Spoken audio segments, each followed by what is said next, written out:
Bienvenidos a la clase 12 del curso de Control y Simulación de Procesos. Introducción a las estrategias de control para una unidad. Les habla su docente Juan Bernardo Restrepo. El concepto de grados de libertad, que tan útil nos fue en balance de materia y en balance de energía para la solución de sistemas de ecuaciones lineales y sistemas de ecuaciones no lineales, también es útil en el diseño de plantas, especialmente por optimización, y también es útil en la teoría de control. La primera vez que tenemos contacto con la noción de grados de libertad es durante nuestros cursos de matemáticas. Los grados de libertad nos dicen si un sistema de ecuaciones se puede solucionar o no. Lo vemos formalmente y lo vemos de manera aplicada en la clase de balance de materia, donde aprendemos que los grados de libertad, que aquí vamos a denominar n sub f mayúscula, son el número de variables menos el número de ecuaciones. También aprendemos que hay tres casos que se nos pueden presentar. Los grados de libertad menores que 0, iguales a 0 o mayores a 0. Cuando los grados de libertad son menores que 0, el número de ecuaciones es mayor que el número de variables. Cuando los grados de libertad son iguales a 0, el número de variables es igual al número de ecuaciones. Y ese es el caso que más hemos utilizado. Sin embargo, cuando el número de variables es mayor que el número de ecuaciones, tenemos un sistema que tiene grados de libertad mayor que 0, y este sistema nos es muy útil en optimización. Entonces, cuando los grados de libertad son menores que 0, el número de variables es menor que el número de ecuaciones. Entonces, si decimos que el número de ecuaciones es el número de especificaciones que tenemos en nuestro sistema, vamos a tener un sistema sobreespecificado. Y cuando tenemos más variables que ecuaciones, tenemos un sistema subespecificado. Como lo he dicho antes, los grados de libertad positivos nos indican que hay variables libres, variables que se pueden asignar. Por ende, es un caso perfecto para la optimización. Ahora, los grados de libertad en control son otro concepto diferente pero asociado. Lo vamos a denominar n sub fc. Y el número de grados de libertad de control son el número de variables de perturbación menos el número de grados de libertad. O sea, menos el número de variables más el número de ecuaciones.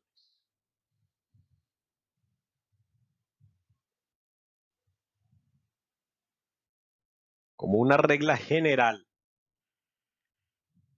en la práctica, y ya hemos hablado de esto relativamente de manera extensiva, en la práctica, lo mejor no siempre es realizar el modelamiento. Los enfoques prácticos generalmente obvian el modelamiento de procesos en favor de soluciones rápidas y efectivas.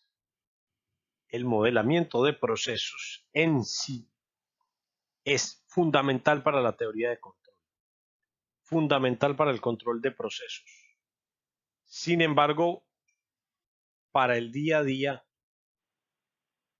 no lo es tanto.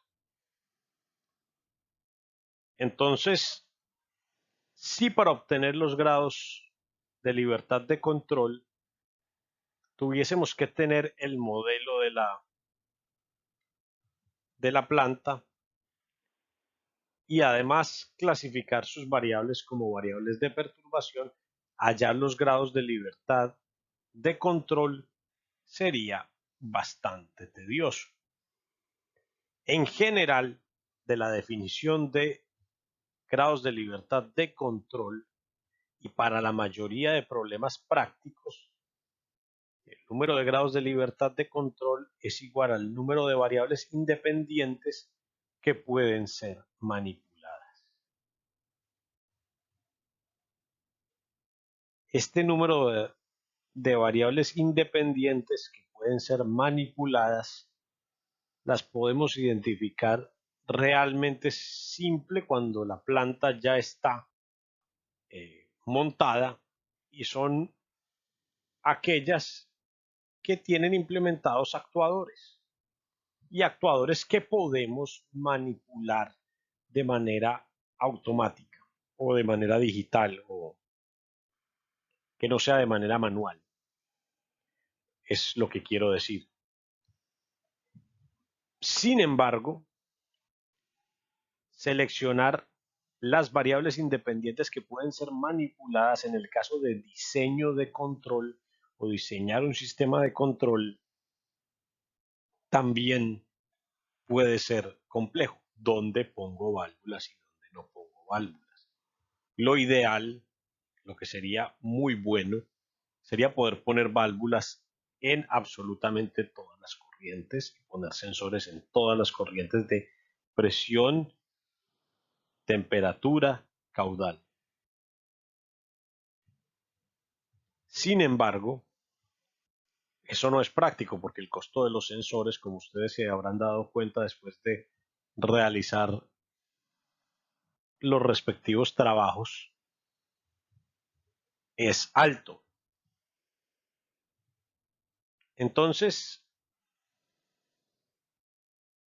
definir el número de variables independientes que pueden ser manipuladas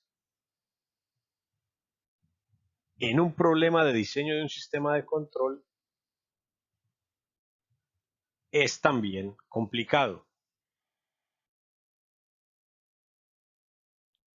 Vamos a empezar ilustrando estos conceptos con un ejemplo para el cual sí tenemos nuestro sistema de ecuaciones. Entonces,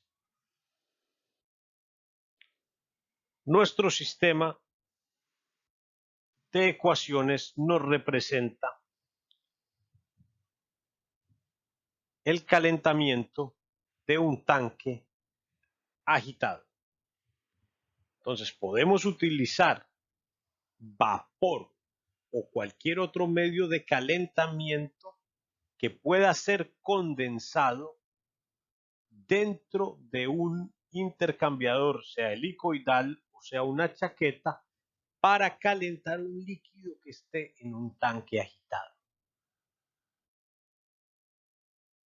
La presión de entrada de ese líquido puede ser, de ese fluido de trabajo, en este caso vapor, puede ser ajustada mediante el uso de una válvula. En este caso va a ser una válvula de control porque estamos en un curso de control. Entonces, la presión de condensación PS nos permite ajustar la temperatura TS.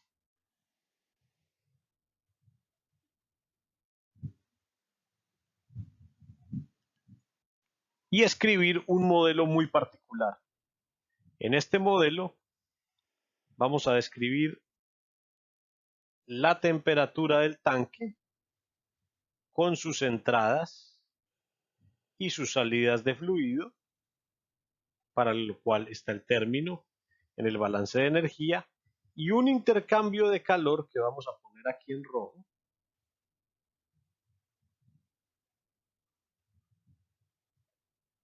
con una pared. Y esa pared intercambia calor con el fluido de trabajo. Este sería un modelo segregado del intercambiador. Este es el vapor. ¿Qué pasa? Que en la realidad lo que sucede de verdad es que entra vapor y lo que sale es condensado, ¿cierto? Resulta que el flujo de condensado es despreciable con respecto al flujo, a la acumulación que ocurre dentro del tanque. Entonces, por ende, vamos a despreciar este flujo de condensado, que no nos aporta nada en el caso de este modelo, y lo que vamos a modelar va a ser la pared que tiene una entrada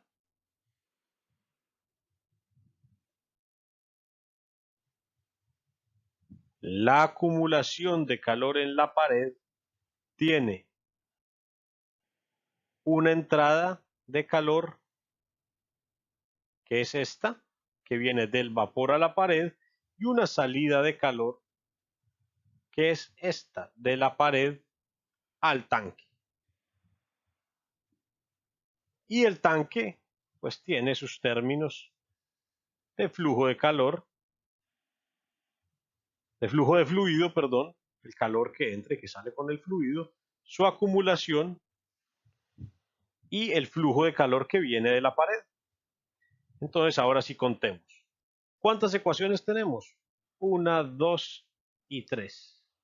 Variables. 1, 2, 3, 4, 5 y 6 variables. 6 variables. Tenemos 1, 2, 3 entradas. Y tenemos las salidas. ¿Y cómo sabemos cuáles son las salidas? Las salidas siempre están en el diferencial. 3 y 2 salidas y una variable de perturbación que es la temperatura de entrada TI. T mayúscula. Y la temperatura de entrada del fluido es la variable de perturbación. Entonces, el número de variables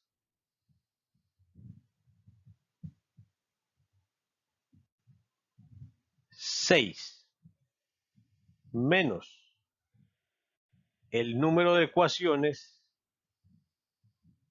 son 3. Tenemos 3 grados de libertad.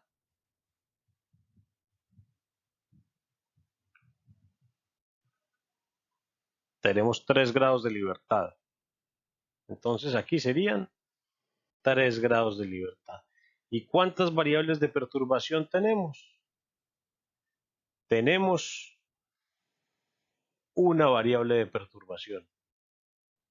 Esto nos dice que tenemos 2 grados de libertad de control.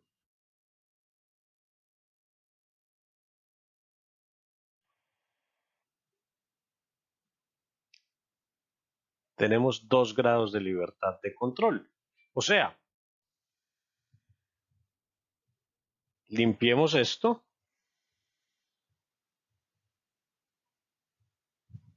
Limpiemos el área de trabajo, que ya vimos que teníamos 3 grados de libertad de control, 2 grados de libertad de control, perdón. Tenemos 2 grados de libertad de control. Y esos 2 grados de libertad de control son los siguientes. Puedo manipular PS, como tengo 2 grados de libertad de control, significa que de las entradas solo puedo manipular 2, que son estas 2. Esta es una perturbación y tengo 2 salidas. ¿Cierto? Digamos que tengo el sensor de temperatura incrustado en el termopozo que realmente me mide la temperatura de la pared, más que la temperatura del fluido, a menos de que haga alguna corrección. Y entonces tengo 2 grados de libertad de control. ¿Qué significa eso? Que tengo 2 variables controlables y 2 variables manipulables. Y ahora, realizar un emparejamiento significa asignarle a la variable controlable, a la variable para controlar, a la variable para control, le vamos a asignar una variable manipulable. Por ejemplo, yo puedo asignarle a la temperatura de la pared, le puedo asignar la presión. ¿Con qué voy a manipular esto? Con la válvula de entrada. Y esto pues es la entrada al tanque y puedo hacer esto. Manipular el flujo de entrada.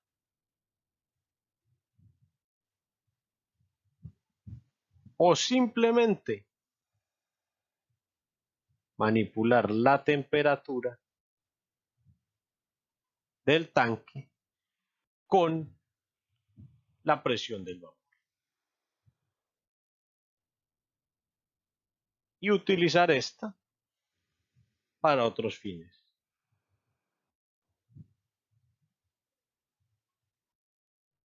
Vamos a tomar un ejemplo práctico. Un ejemplo práctico es la columna de destilación. Tenemos la columna de destilación y sabemos hacer modelamiento de una columna de destilación en transferencia de masa en masa 1. Se hizo el modelo completo y los modelos shortcut. Y vamos a encontrar en este diagrama que ustedes manejan, que es el P and ID, el diagrama de instrumentación y tubería.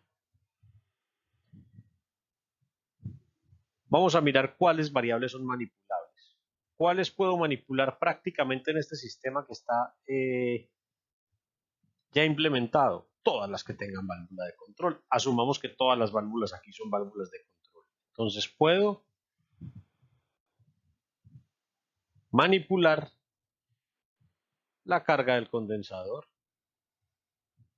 ¿El flujo de quién? De destilado. ¿El flujo de dónde? De fondos. La carga del rehervidor y el reflujo, el flujo del reflujo. Generalmente cuando nos referimos al reflujo, a lo que nos referimos es a la relación de reflujo. Hay que tener muy claro que en los libros normalmente R es la relación de reflujo y R es el flujo de esta tubería. Ok, entonces yo puedo manipular todo esto y manipulando todo esto, ¿qué puedo hacer? Por ejemplo, al manipular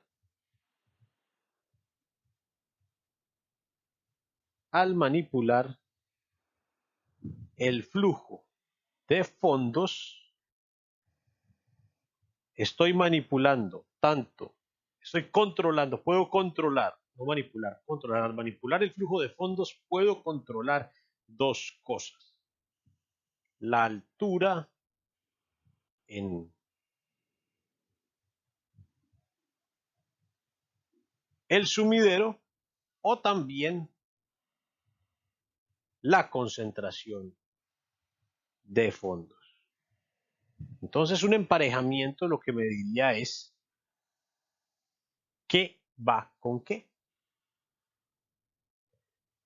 Por ejemplo, aquí la respuesta más obvia, y era una respuesta que ya habíamos tratado antes, es que la carga del condensador que me afecta este flujo la puedo tratar,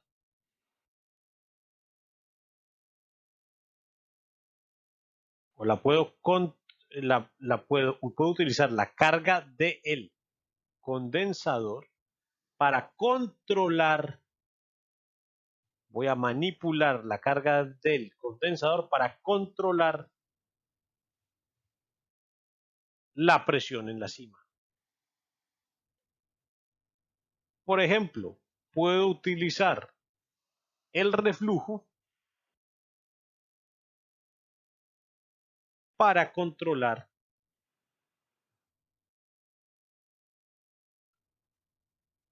destilado. Puedo utilizar el flujo de destilado para controlar la altura del tambor de destilación. Puedo utilizar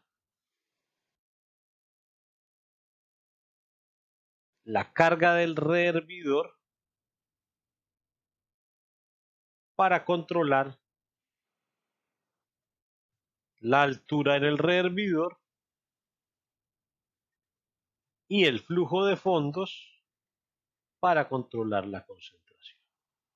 Este sería un ejemplo salido totalmente de contexto porque no tenemos los fluidos de trabajo ni nada de esto, pero podemos intuir que así se hace un emparejamiento. Tengo las variables controladas y las variables manipuladas y voy a crear parejas entre las variables manipuladas y las variables controladas. El caso de la columna de destilación es extensísimo y por eso ya tienen ustedes, cuando hablamos de emparejamiento de columna de destilación, el artículo del profesor Sigurd Skogestad, en el cual se habla específicamente de cómo controlar una columna de destilación.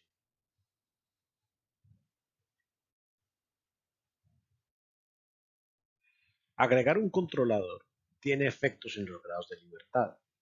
O sea, a medida que nosotros vamos asignándole, por ejemplo, en balance de materia, valores a ciertas variables, por ejemplo, una base de cálculo, los grados de libertad van disminuyendo hasta que llegan a cero.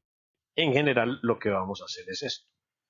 Vamos a tomar los grados de libertad y los vamos a disminuir hasta que tengamos el control que queramos de la unidad.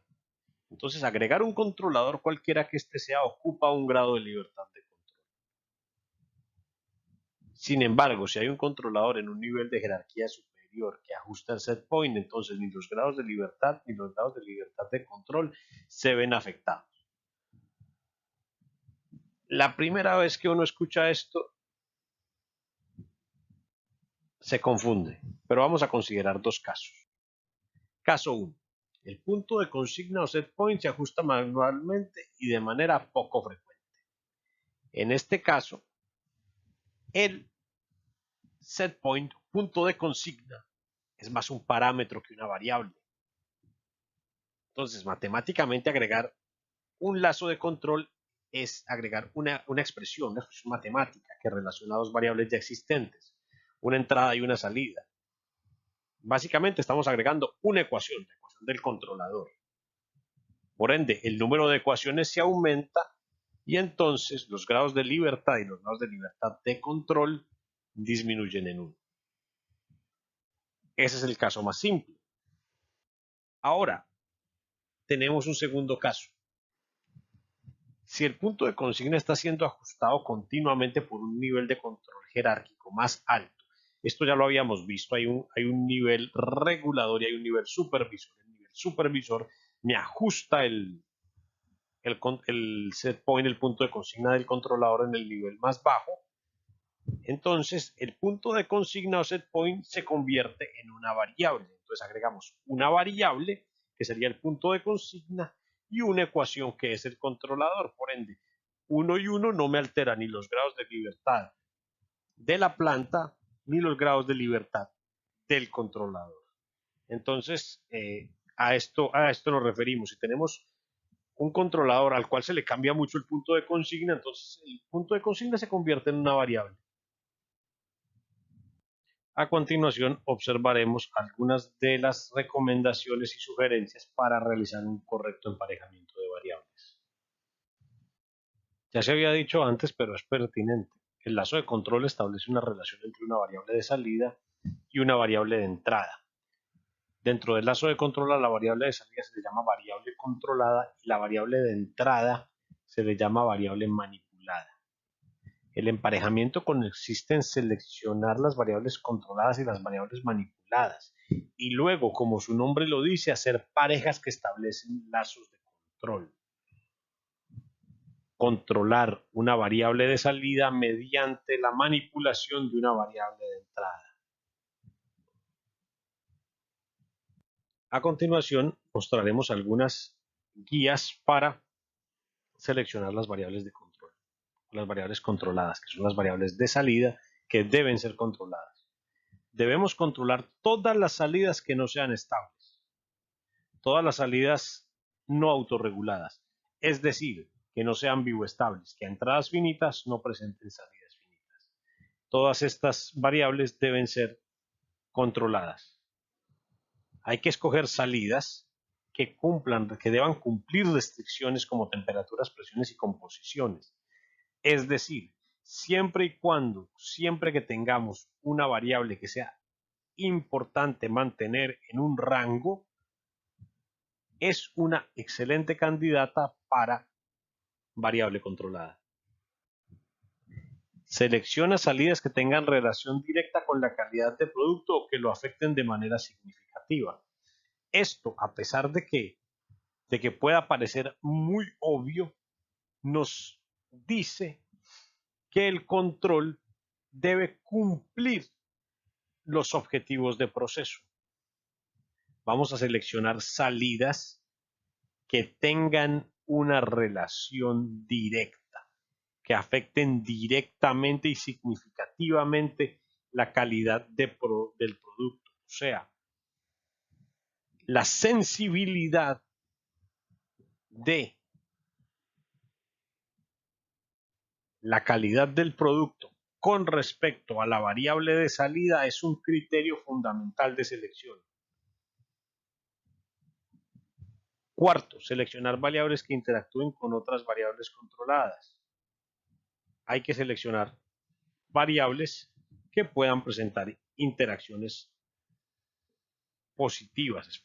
Positivas, no me voy a referir a interacciones positivas, no estoy hablando de negativo o positivo como en el lazo de control, como las realimentaciones, sino interacciones buenas, interacciones que nos convengan con otras variables controladas.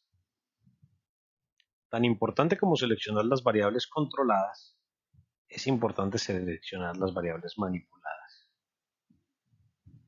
Se deben seleccionar entradas que tengan efectos importantes en la variable de salida. ¿Cómo mido? ¿Cómo es el efecto de una variable de entrada en una variable de salida? Simplemente se perturba la variable de entrada y se mira el efecto en la variable de salida, especialmente en la ganancia. Por eso muchas veces nos referimos a las ganancias en estado estacionario como sensibilidades. 2. Seleccionar entradas que afecten rápidamente las variables de salida. Se puede afectar variables de salida mediante la manipulación de diferentes variables de entrada, pero siempre queremos el camino más directo. Siempre queremos el camino más directo. Con el camino más directo me refiero a que sea la más rápida. ¿Cómo observamos esto? Entre la variable de entrada y la variable de salida hay una función de transferencia. Esa función de transferencia debe tener un tiempo de estabilización, un tiempo de subida. Se puede medir con eso. Si es de primer orden, obviamente con la constante de tiempo. Entonces hay varias formas de verlo desde antes, sobre todo con el modelo. Si no, pues experimentalmente ustedes deberían tener suficientes datos para ver cuál variable da mayor respuesta. Entonces tiene que tener una respuesta significativa, pero también rápida. Y ahí está, muchas veces las que tienen respuestas más significativas no son las más rápidas. Entonces hay que hallar un equilibrio entre 1 y 2. La entrada seleccionada debe afectar las variables de salida directamente, preferible que indirectamente. Siempre directamente. Tiene que estar directamente asociada a ella. Es decir, mover una variable, manipular una variable que afecte a otra para que afecte a otra, no es necesariamente el mejor camino. Hay que tratar de hacer las cosas lo más directas posible y hay que evitar que las perturbaciones se reciclen. 4. ¿Qué pasa con el reciclo de perturbaciones? Es el efecto bola de nieve. ¿Qué significa el efecto bola de nieve? Que yo tengo un lazo de control o una planta en la cual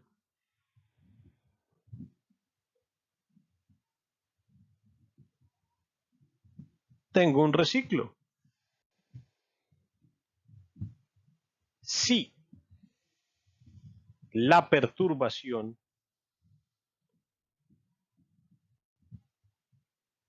entra aquí, nos va a afectar tanto la entrada como la salida. Entonces hay que evitar manipular variables para compensar esta perturbación que la creen o la propaguen. Por ejemplo, manipular algo en una planta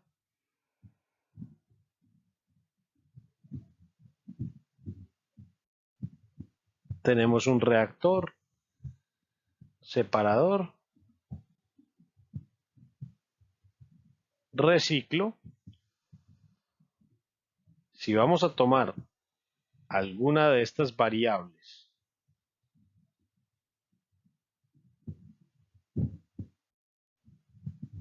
y vamos a poner una válvula en el reciclo, obviamente la compensación de la perturbación que ocurra acá se va a dar acá, lo que va a afectar el flujo. Y entonces vamos a estar reciclando perturbaciones. Hay que evitar cortar las perturbaciones de raíz para evitar que se propaguen alrededor del sistema y hagan un efecto bola de nieve. Porque una perturbación empieza acá y a medida que da varios ciclos por el lazo de no es un lazo de realimentación, por el reciclo del sistema, esa perturbación va a generar inestabilidad en el sistema. Entonces lo que queremos es tenemos que cortar el reciclo de perturbaciones. corregir la perturbación donde se genera.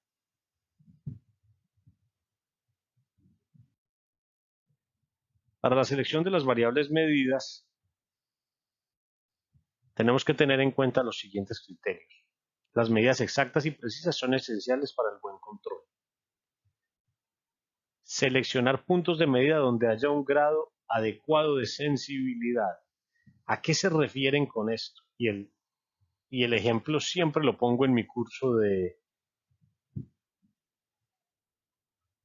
control de procesos en el espacio de estados. Y esta es una relación que no se ve en este curso. Imaginémonos que tenemos un tanque donde estamos regulando el pH. La regulación de pH generalmente se hace agregando un poquito de ácido.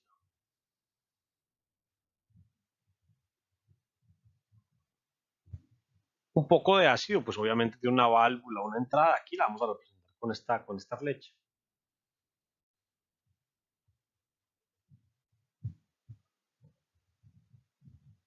Ese ácido, vamos a ponerle el sensor en varias partes diferentes. Como primero que todo, vamos a ponerle una agitación y vamos a decir que idealmente la agitación del tanque va a ser tanta que no importa dónde pongamos el sensor, en cualquier punto, si lo ponemos aquí, si lo ponemos aquí, si lo ponemos aquí o si lo ponemos acá, la concentración del tanque va a ser la misma.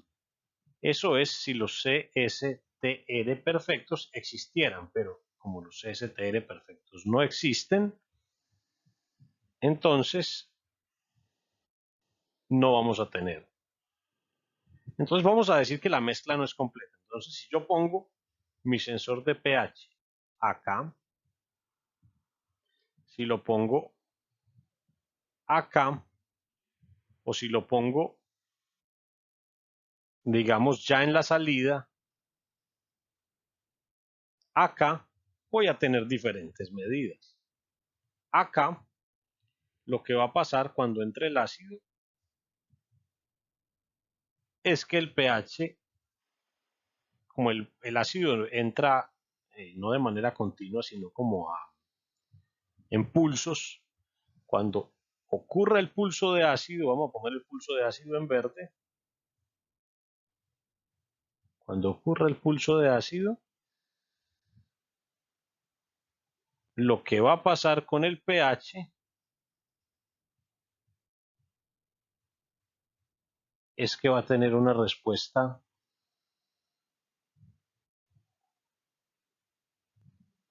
con un sobresalto muy alto si lo pongo en este punto. Va a tener una respuesta un poquito mejor en el segundo punto y va a tener una respuesta muchísimo más lenta si lo pongo en el tercer punto. Entonces, la ubicación del sensor es supremamente importante, sobre todo en sistemas que se asumen distribuidos.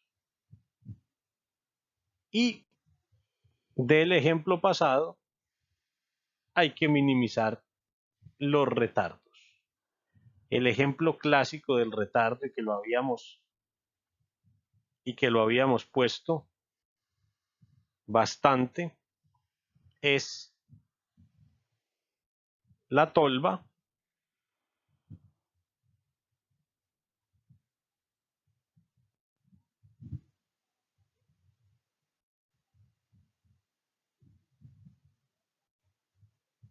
la banda transportadora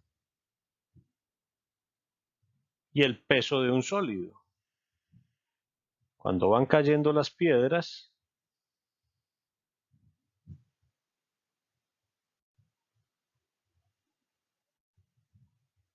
se censa en este punto, pero las perturbaciones ocurren en este punto. Entonces hay que tratar de minimizar el retardo. Si podemos poner este sensor un poco más cerca de donde caen las rocas de la tolva o las rocas o el material granulado de la tolva, nos ayudaría bastante a controlar el proceso. Vamos a observar un ejemplo de aplicación. Cabe decir que dentro de todo este asunto de los ejemplos de aplicación, ver esta clase o ver un solo ejemplo de aplicación no es suficiente. Incluso el capítulo del libro solo sirve como una pequeñísima introducción al emparejamiento de variables y el control de procesos en una unidad. Les recomiendo que se lean todo el capítulo, que analicen todos y cada uno de los ejemplos y que formulen las dudas en las semanas siguientes, porque de esto se ha escrito tanto y hay tantos acercamientos y tantos enfoques para hacer el emparejamiento de variables que bien vale la pena dar un curso solamente de control en una unidad y control en varias unidades desde el punto de vista del emparejamiento y de los efectos del mismo, la sintonía y etcétera, etcétera. El ejemplo que hemos seleccionado lo hemos seleccionado del libro y es el control de un evaporador. Vamos a definir el evaporador.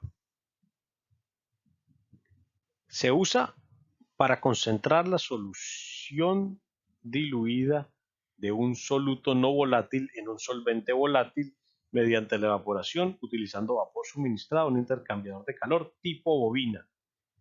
¿Qué deseamos hacer? Evaporar un solvente.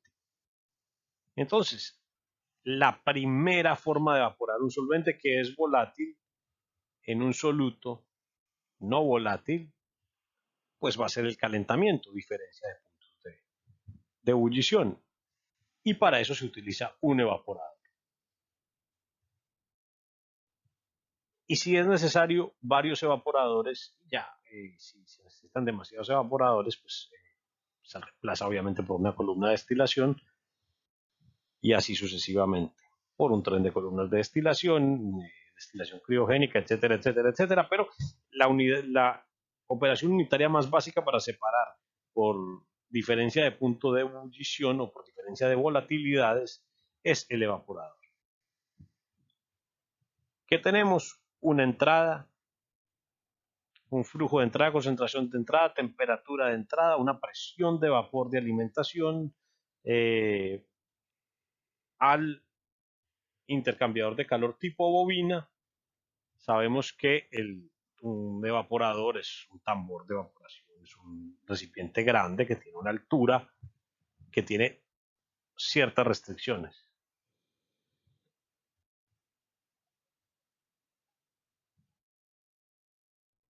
Entonces, vamos a mirar los objetivos del proceso. Producir un líquido concentrado de concentración XB, XB asterisco. Estamos diciendo que ya sabemos qué queremos. H no puede ser menor que H mínimo.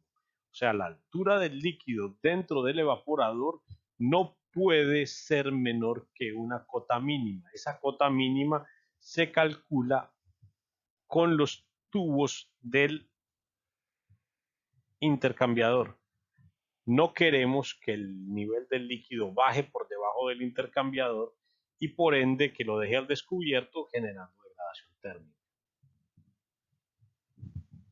La presión de operación es bien importante. La presión de operación nos define el equilibrio líquido-vapor. Entonces vamos a definir las entradas del sistema. Las entradas son todas las variables que cambian en el tiempo y no son salidas. Definamos las salidas.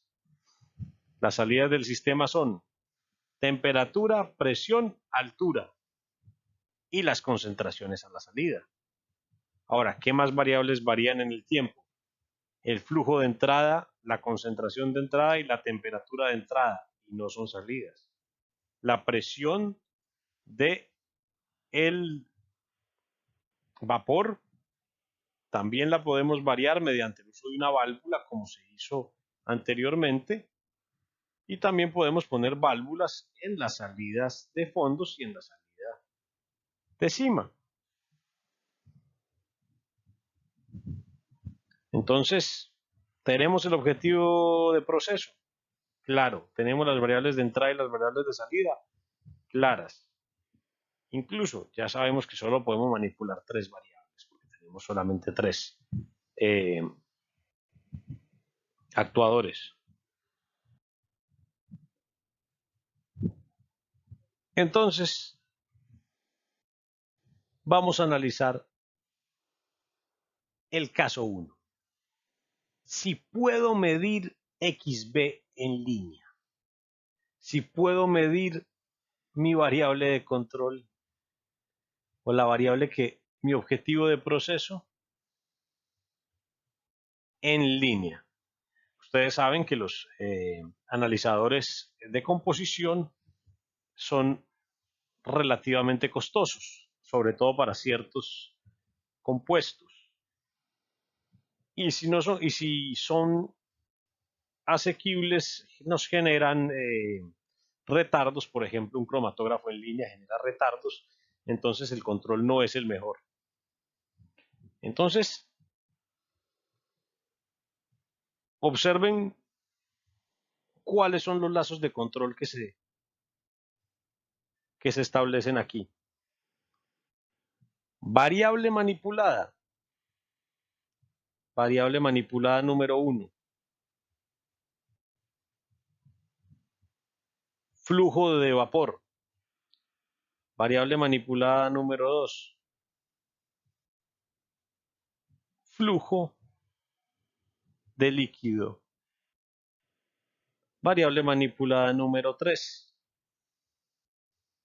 Presión de el vapor de calentamiento, que se manipula mediante una válvula. Entonces,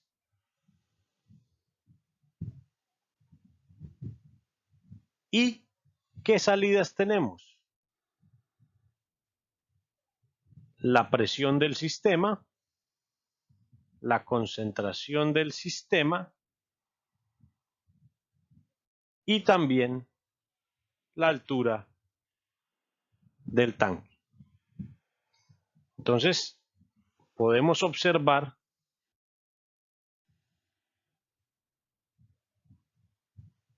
que se han utilizado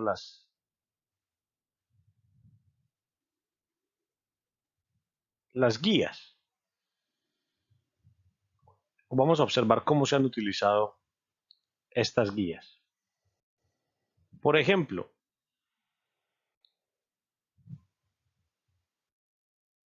para la altura, yo podría manipular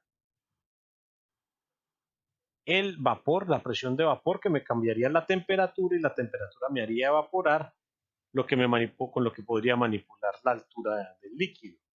Pero la salida más rápida es la manipulación del flujo de salida del tanque. Entonces, con esto genero un lazo que me manipula la altura directamente. Ahora, la presión, la acumulación de presión, la acumulación de masa, aquí genera un aumento de presión. Lo más directo es medir la presión aquí mismo y manipular la salida de vapor tal que aquí la presión se mantenga constante.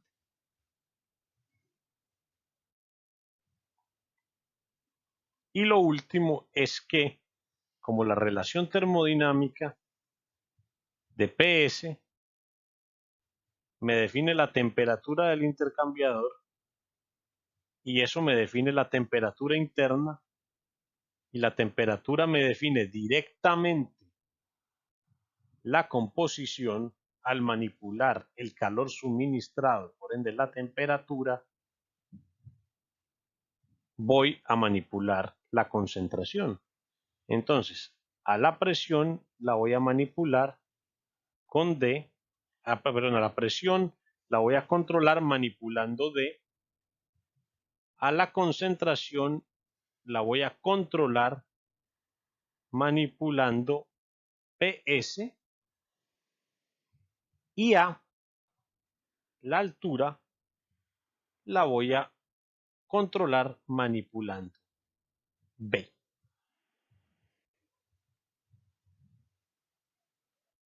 Existe un caso 2.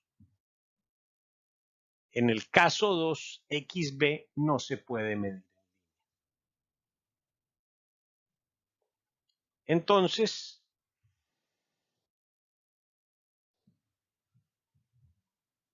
tenemos una variable de salida menos. Una variable de salida menos. Entonces, solo podemos manipular 3 variables. Solo podemos manipular 3 variables. 1, 2 y 3 variables. ¿Cierto? Pero solo podemos medir una, ¿cierto? Podemos medir una y podemos medir 2. Entonces tenemos que decidir qué es lo que vamos a hacer. Bueno, aquí se han tomado decisiones relativamente interesantes. Una, mantener el flujo de destilado para controlar la presión de destilado, no, de flujo de vapor para controlar la presión. Ahora, podemos controlar la altura del tanque con 2 variables, con B y con PS. PS me aumenta la temperatura me aumenta la evaporación. Perfecto. Evaporo más, disminuyo el nivel. Evaporo menos, el nivel aumenta. Entonces, como mi objetivo de control es mantener XB, la única variable que me afecta directamente XB, ambas variables me afectan directamente XB, pero como tengo esta relación de acá es una relación entre el flujo de entrada y el set point. Es decir, estoy diciendo que B de T por XB de set point es igual a F de T por X de F. De aquí, ¿qué puedo medir? Puedo medir F y conozco XB de set point.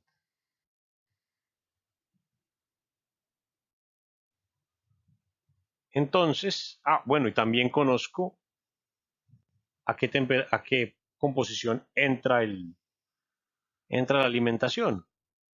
Entonces yo puedo despejar, como se hizo en la ecuación, a B de T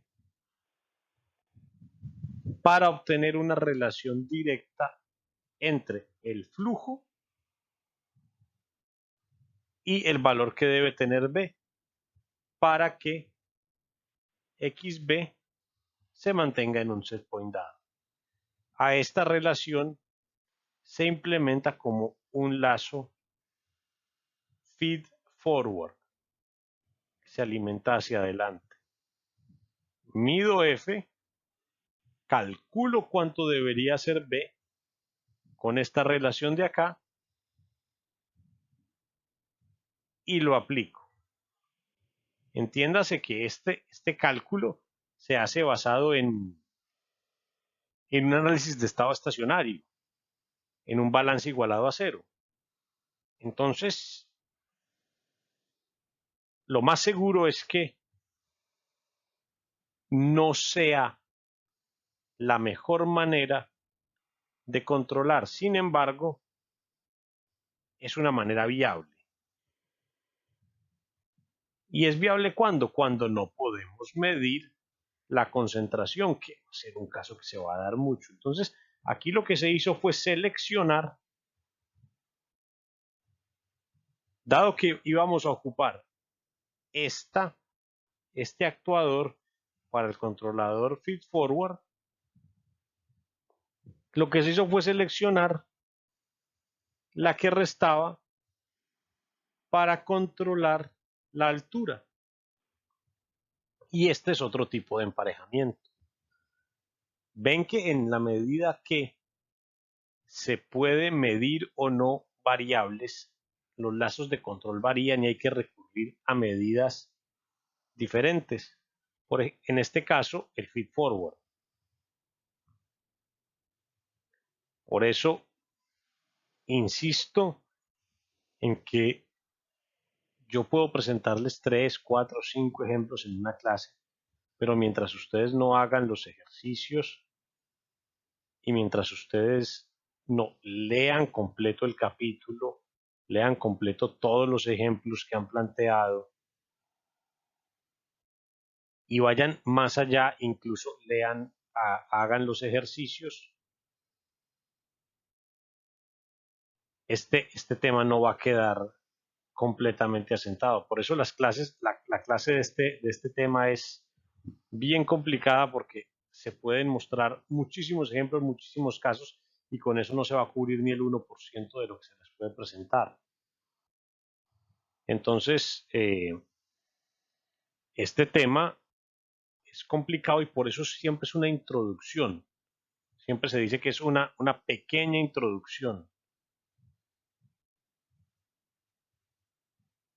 Y es porque no se puede cubrir completamente el tema dentro del curso. De nuevo, los invito a que lean el capítulo 13 del libro a profundidad, a que hagan los ejercicios y a que manifiesten sus dudas de manera oportuna. Para cerrar el curso, porque ya han sido bastantes temas, vamos en el capítulo 14 del libro. Han hecho modelamiento, simulación, control, sensores, actuadores y análisis. Vamos a ver cómo funciona o cómo se entrelazan estos temas. Lo que quise hacer fue un pequeño mapa mental, muy escueto, pero relativamente completo de lo que tiene que ver, de lo que tenemos que ver con modelamiento. Existen tres tipos de modelos: el modelo de caja negra, el modelo de caja gris y el modelo de caja blanca. El de caja negra solo es experimental, el de caja gris es fenomenología y datos experimentales, y el de caja blanca es fenomenología pura. Estos modelos pueden ser lineales o no lineales y podemos establecer una relación entre los modelos lineales y no lineales a través de la linealización. De los datos experimentales y la fenomenología, en este curso especialmente obtenemos modelos no lineales, pero al final de cuentas se expresan todos como modelos lineales o directamente obtenemos los modelos lineales. Estos modelos lineales que obtenemos están en el dominio del tiempo y los llevamos al dominio de la frecuencia con la transformada de Laplace y los volvemos a llevar al dominio del tiempo con la transformada inversa.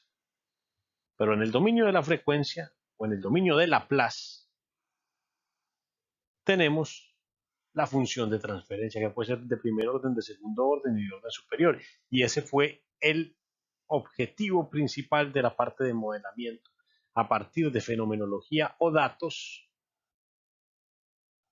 ir o trazar un camino hasta encontrar una función de transferencia que nos represente ese modelo. En la parte de sensores, esta parte les tocó más que todo a ustedes. Tenemos las medidas fundamentales: caudal, temperatura, nivel, concentración. Tenemos otros conceptos auxiliares como los diagramas de P&ID, de tubería e instrumentación, los conceptos de exactitud, precisión, error estático, error dinámico, los tipos de sensores que son los activos, los pasivos, los de deflexión, los nulos, los análogos, digitales, indicadores y transmisores, y de todos los controles, características como calibración y principios de funcionamiento. El sensor es una parte fundamental del control de procesos. Nos permite ver. Los sensores son nuestros ojos en el control. Tenemos otra parte interesantísima que también les correspondió a ustedes exponerla, que son las válvulas. Las válvulas tienen bastante de qué hablar de ellas. Es casi una ciencia. Hay gente que lleva toda su vida dedicada a las válvulas. Entonces, aprendimos a dimensionar válvulas para flujo compresible, para flujo incompresible, utilizar los conceptos de isoporcentual, los conceptos lineales, sobre todo esto es para el tapón, en la parte del trim, pero también diseñar el actuador, qué tipo de dinámica queremos en el actuador, si lo queremos abierto en falla, cerrado en falla, qué no linealidades presenta, qué tipo de posicionador necesitamos posicionador, también los tipos de cuerpo de la válvula, mariposa, globo, diafragma, de cuerpo separable, y también los fenómenos que se presentan en la válvula, como la cavitación, el flujo ahogado, evaporación, cómo evitarlos. Todo esto es supremamente importante a la hora de diseñar una válvula que va a ser principalmente quien actúe sobre el proceso. Ahora viene la parte de control. En control vamos a ver emparejamiento de variables, que fue lo que acabamos de ver, para lazos regulatorios, para lazos supervisores. Tenemos controladores como el feed forward. Tenemos el controlador principal que vimos, que fue el controlador proporcional integral derivativo, que tiene conceptos como bias, reset windup, el derivative kick. Y ese controlador proporcional integral derivativo tiene conceptos se utilizan herramientas para hacerlo funcionar bien, como son el control de seguimiento o servocontrol, el rechazo a perturbaciones, el concepto de sintonía, donde vimos la regla lambda, el IMCPID, reglas de control en general, e indicadores con los cuales eh, logramos medir que también estábamos controlando. Los criterios integrales, el tiempo de subida, el margen de ganancia, el margen de fase, el overshoot o sobreimpulso y la razón de decaimiento de key ratio eh, son fundamentales para saber si un control está funcionando o no según nuestros objetivos.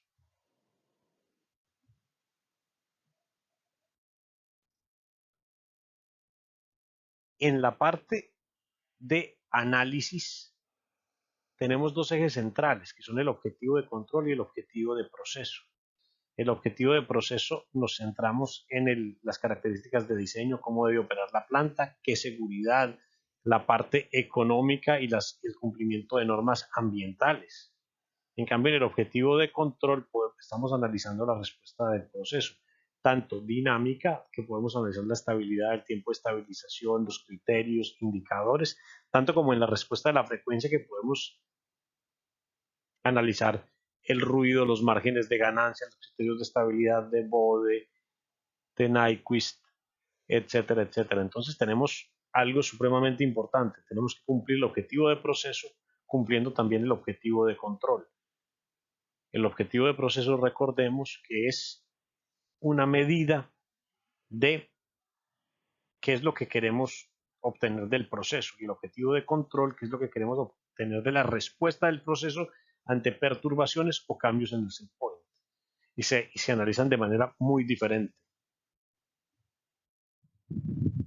Ahora, habiendo hecho un resumen más o menos de los temas que se tocaron durante el curso, vamos a poder ver que el corazón del curso fue la parte de modelamiento, y que fue como la piedra angular para construir algunas de los conceptos más complejos. Los sensores nos sirven para medir el sistema, también para evaluar qué tan bien está funcionando. ¿Cómo evaluamos que también está funcionando? Con los elementos de análisis en la respuesta de la frecuencia y en la respuesta dinámica. Tuvimos objetivos, pero también con lo que aprendimos en otros cursos de diseño, economía y ambiental, podemos evaluar que también está funcionando un sistema en función de lo que medimos. Con esas mediciones podemos tomar decisiones,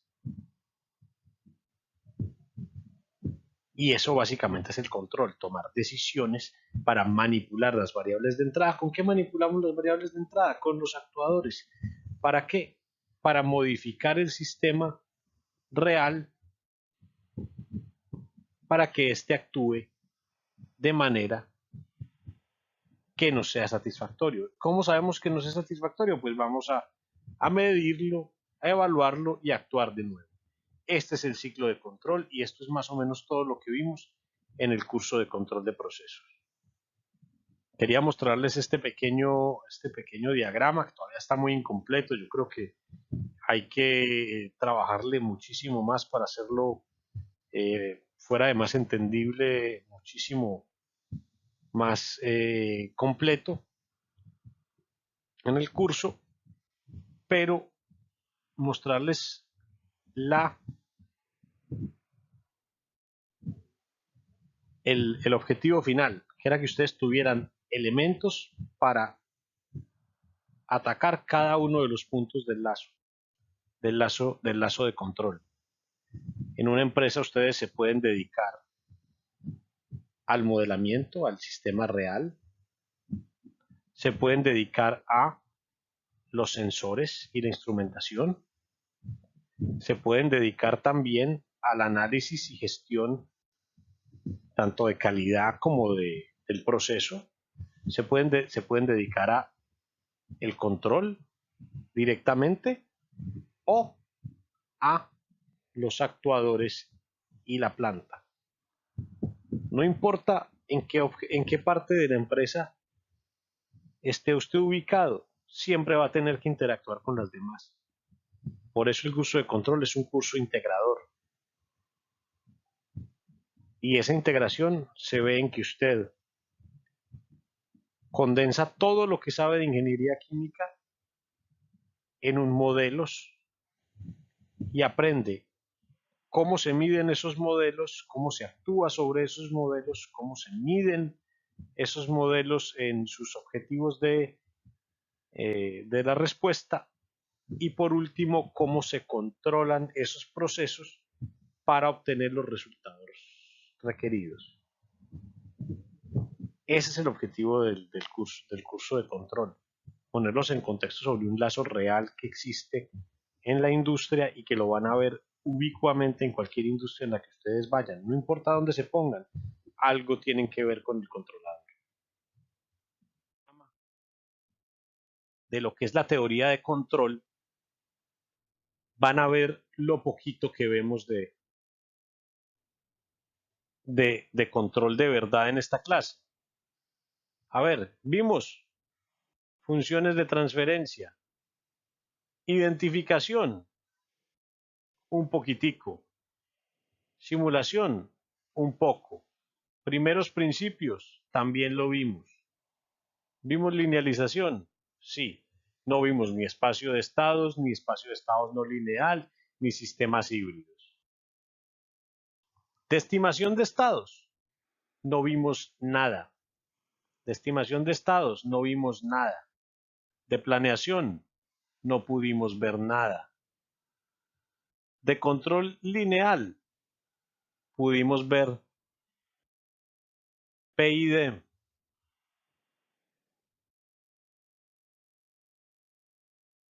De métodos de control, PID solamente. Y acabamos de ver un ejemplito de un sistema de feed forward, adelanto retardo. O sea, muy poquito. De control no lineal, no vimos absolutamente nada. De análisis de sistemas, tocamos estabilidad, seguridad, diagrama de Bode, polos y ceros. Medio explicamos que era un sistema de fase no mínima. Digo medio explicamos porque falta nuestra. Vimos plot de Nyquist, vimos diagrama de bloques y lugar geométrico de las raíces.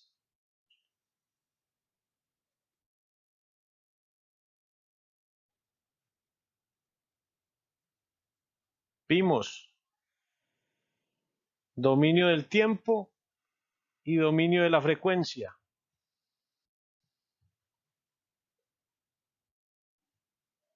Vimos feedback, pero no feed forward. Feed forward lo tocamos como ejemplo. Entonces, si ustedes se ponen a ver lo que logramos tachar de lo que vimos, de todo lo que hay de teoría de control, nos queda mucho por ver. Este mundo del control, lo que hemos visto en la materia es apenas la superficie de la superficie. Ni siquiera hemos tocado ningún tema en profundidad. Y han sido 5 horas a la semana durante 16 semanas. Y apenas hemos tocado la superficie de lo que es la teoría de control. Hay muchísimo más y muchísimas aplicaciones. Ustedes tienen la gran ventaja de haber nacido en una época donde el control de procesos es relevante. Yo no me imagino ver control de procesos como les tocó a muchos de nuestros profesores en el 70 o en el 80, donde la idea de un computador personal era impensable. El primer computador personal salió en 1983 y eran unos verdaderos armatostes. Entonces, nosotros estamos en una de las épocas doradas de esto, donde se empieza a hablar de industria 4.0, se empieza a hablar de Big Data, se empieza a hablar de tecnologías de la información y de las comunicaciones aplicadas a todo, el IoT, el Internet de las cosas.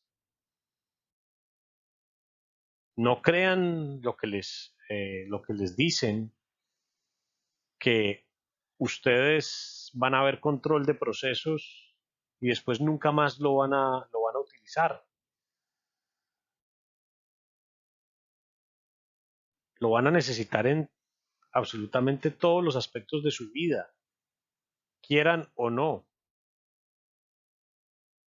La música que escuchan, vimos que la música que escuchan se genera utilizando dominio de la frecuencia y aplicaciones de Laplace. Todos los sintetizadores que se utilizan en el reggaetón, la guaracha y todas esas cosas que ustedes escuchan, todos esos sintetizadores parten de análisis del dominio de la frecuencia. El computador en el que ustedes están viendo esto, la tablet, parte de los procesos de algoritmia electrónica y tiene controladores internos para regular temperatura, controles de apagado. El horno de su casa tiene controladores on-off para funcionar bien. La mufla del laboratorio tiene controladores PID. El HPLC o el PLC que van a utilizar en algún momento en su trabajo necesita regular temperatura utilizando controladores. El aire acondicionado de su casa pasó de prenderse y apagarse a tener un inversor de potencia, ahorrar energía y a ser muchísimo más eficiente gracias al control de procesos. Y apenas estamos viendo la punta del iceberg. No sabemos qué tan lejos va a llegar el control y qué tanto va a permear en nuestras vidas. Entonces, por favor, no crean que ustedes ven este curso y se acabó el control para el resto de vida. Se acabó la teoría de control para el resto de vida, pero el control es una realidad que ustedes están viviendo día a día. Desde los scooters hasta los automóviles, los aviones, los trenes, el horno de su casa, el computador, el celular, la tablet, los micrófonos, todo lo que sea electrónico que ustedes tienen va a tener la teoría de control incorporada. Entonces, la idea es que utilicen los conceptos de esta clase, no para volverse unos grandes expertos en control, que yo entiendo que no es el deseo de todos y cada uno de ustedes, sino para entender un poquito mejor el mundo que los rodea, las plantas que van a manejar y ser muchísimo mejores profesionales. Porque hoy en día, si usted no sabe de computación y por ende algo de control, también es analfabeto. Y es así como concluimos el contenido del curso de control y simulación de procesos. Los canales de comunicación quedan abiertos tanto conmigo como con los monitores hasta el día del examen final. Es muy importante que hagan los talleres, participen en los foros y también que manifiesten sus dudas, quejas, inconformidades y reclamos de manera oportuna para que puedan ser corregidos. Espero hayan aprendido y que este material que se ha creado con bastante esmero les haya servido para mejorar tanto en matemáticas, en lógica, como para aprender un poco de una disciplina nueva como es el control de procesos. Una disciplina que cada vez envuelve más el quehacer del ingeniero y que no va a parar de hacerlo. Muchísimas gracias. Hasta una próxima oportunidad y seguimos en contacto.